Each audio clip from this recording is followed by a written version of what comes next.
Really quick, we're gonna give people like maybe 30 seconds to log on. I have a really important subject talking about parents as coaches, and we have Senpai Jakim. He's a parent. His son trains judo. We got Mr. Ervo. He's 24 years old, and his daughter trains jiu-jitsu with us. We have Mr. George. His son trains. Right. We have Mr. Craig. His son trains. We have Mr. Mark. His son trains. And we have Alan. His son has been here way too long. Yes, sir. Way too long. So, and one of this subject is really important. So I have some notes that I want to talk about. So teaching your kids, whether it's martial arts or any other skill. So it's very difficult to do that. Okay. And what happens is that we're parents and really we're not coaches. So when you want to teach them a sport, like whether it's wrestling, it's jiu-jitsu, it's baseball, you have to kind of teach them like you would teach everybody else and have patience.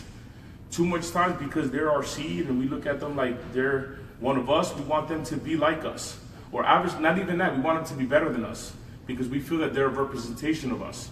But if you push them too hard, then they're not going to want nothing to do with the sport. So I have Mr. George over here, and he's going to talk about what he went through with his first son. He's been doing martial arts his whole life. His brother was my first martial arts teacher. So just like Shihan was saying, I've been doing martial arts for a very, very long time. My brother was my instructor, and Shihan's too. And with my first son, when I was like 24 years old, I had my son. He was about 5 or 6. And I took him to karate because I'm passionate about karate. And that's the one thing, when you're passionate about something, you have your son, you want him to do the same thing, and you're going to try to make sure he does everything right, and everything went wrong. He was good, but he didn't like it because I was coaching him too hard. Therefore, it just went it all went bad. My wife says, listen, he doesn't want to do it anymore because you're on him too hard. Next time around with my 13-year-old that I have now, because my oldest is 24 now, never looked at karate again. Or martial arts. I'm still trying to work on getting him trained. But with Seth, who trains here, he's been here for a few years now, it was different because Shihan taught me that, no, you're going to coach one of the other kids, one of the other parents will coach your kid, and it works out just fine. Your kids don't want to listen to you sometimes, they don't want to hear from you, but they'll hear from somebody else. So that's how we do it here, and it's an excellent program that we're doing it here. That's my story with that one. So, yeah. Well, guys, really quick. So even my kids, my daughter Sandy, she's been doing jiu-jitsu since she was 4 years old. She's 15 now. She hasn't stopped training. I don't coach her. I have Sensei Fabian coach her, Senpai Jakim, and Senpai Jakim trains my 8-year-old. I'm there. I'll tell him what I want them to learn, but that's their job. If Senpai Jakim's son was training here, that's my job to train his son. Right? Even when my kid is sparring against someone else, I'll coach the other kid more than I will coach my son. The reason I do this is I want to show my son that A, he's not going to get special treatment. B, I kind of tell my son on the side, listen to what I'm telling the other guys, do the opposite. But he hears me all day telling him what to do. The last thing he wants to do is have me on top of him with martial arts. And the thing is, guys, if you really, really want your son to love martial arts, you gotta be patient with them. With anything you do, whether it's martial arts, whether it's baseball, it's basketball, leave it to the professionals. Leave it to someone else to teach. Even if you're a professional, I say find an instructor, have that instructor teach. Because it always, for some reason, the information always comes better if it's coming from someone else. And that's something that's really important.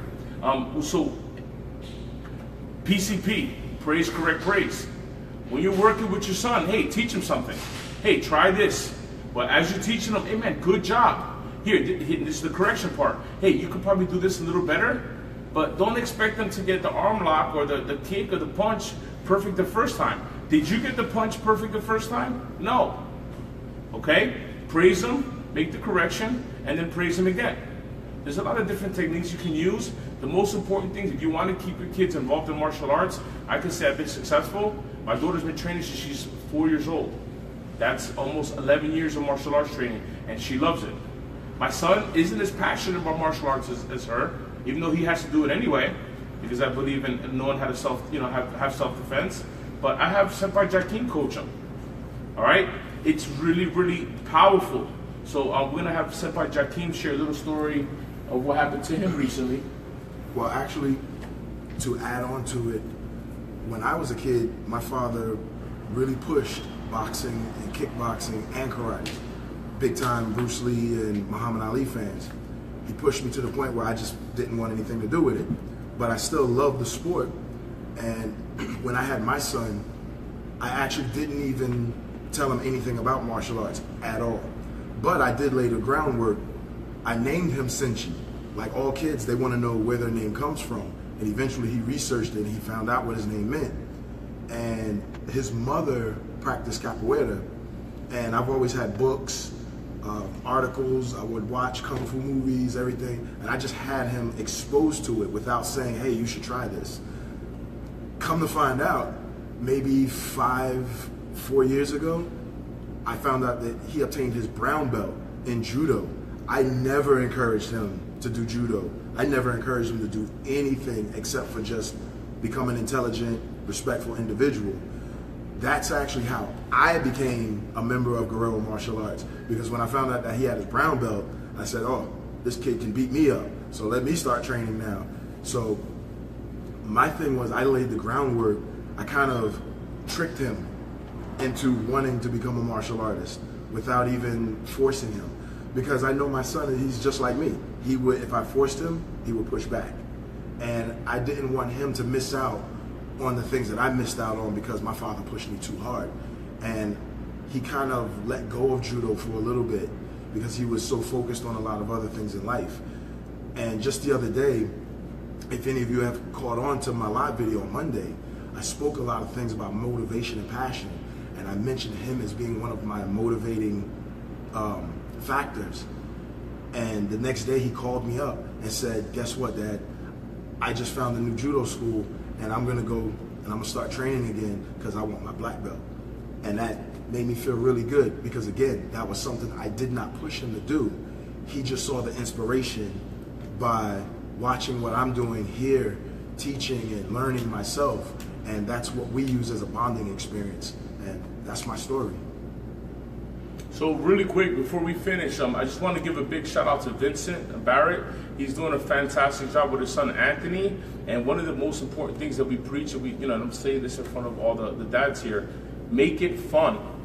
Make it fun. If you make it fun, they're gonna want to train. Grab your kid, smack them up a little bit, let them roll with you, oopa, have fun. You could guide them a little bit, but make the training fun. There's a lot of games that we play with the kids class, and we disguise repetition and we disguise a lot of important skill sets, but we make it into a game. When I was at George's house, probably like a few weeks ago, George invited me there for, actually it was like a month ago, George invited me there for a barbecue. The food was fantastic. You're a good cook, by the way. But anyway, Seth goes to me, hey, can I show you this new armbar I've been working on, this technique? In the middle of the hardwood floor, he wanted to teach me. He wanted to show me what he did. That was fantastic. What does that mean? That means that it's fun for him. And if you've seen his development and where he's come from to being really shy, now he's not shy anymore. He's always having fun. But in the middle of a barbecue, he wanted to show me his new arm lock or a new technique he's been working on. So guys, I hope this helps you out. Like I said, we want to guide the kids in what's important for them because, we want them to be respectful, we want them to have self-defense, and we want them to be smart, right? But it's important to make sure that they have fun training. If they have fun training, they'll do it for a long time. So make sure, hopefully this video helps. If you think it could benefit anybody, definitely share it. Guys, see you soon and keep training. Have fun. Thank you, guys. Us.